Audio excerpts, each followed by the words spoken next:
Welcome to the 60-second scale up, where we cut through the fluff and break down the financial strategies that wealthy actually use. And today we're going to be talking about how to legally pay zero taxes on your real estate income. This isn't a loophole, it's about using tax code the way it was written. Let's get specific. All right.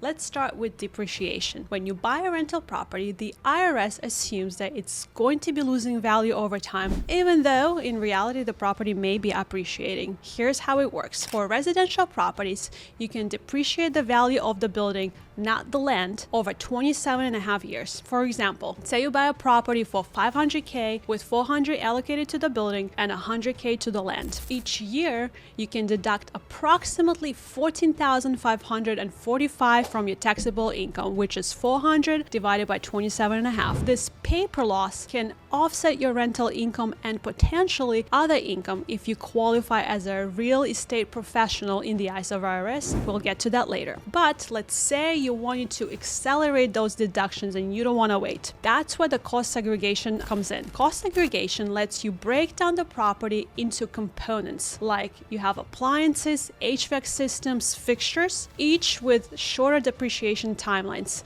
Usually it's 5, 7, or 15 years. For example, taking the same $500,000 property, it might have maybe 120 in assets that are eligible for accelerated depreciation. So instead of waiting a long 27.5 years, you could deduct that 120K over 5 years. That's 24K in extra deductions annually. And if your property qualifies for bonus appreciation under the current tax code, well, you can deduct 100% of those shorter-lived assets in just the first year. This is the game-changing for reducing your taxable income quickly. Next up, you have 1031 exchange. You sell one property, you reinvest the proceeds into another, and you avoid paying capital gain taxes entirely. For example, you sell a rental for $1 million, you have about 400K in gains, you reinvest those gains into a new property and you defer those taxes indefinitely. Important rule, the new property must be identified within 45 days and purchased within 180 days of sale. Here's the kicker. If the property you found is an opportunity zone, you could also reduce or eliminate capital gain taxes entirely, depending on how long you hold that investment for. If you hold a property in opportunity zone for over 10 years, you don't have to pay taxes on appreciation at all. That's a long-term wealth building strategy. But to fully unlock these benefits, you might want to qualify as a real estate professional for IRS. Here's what it takes.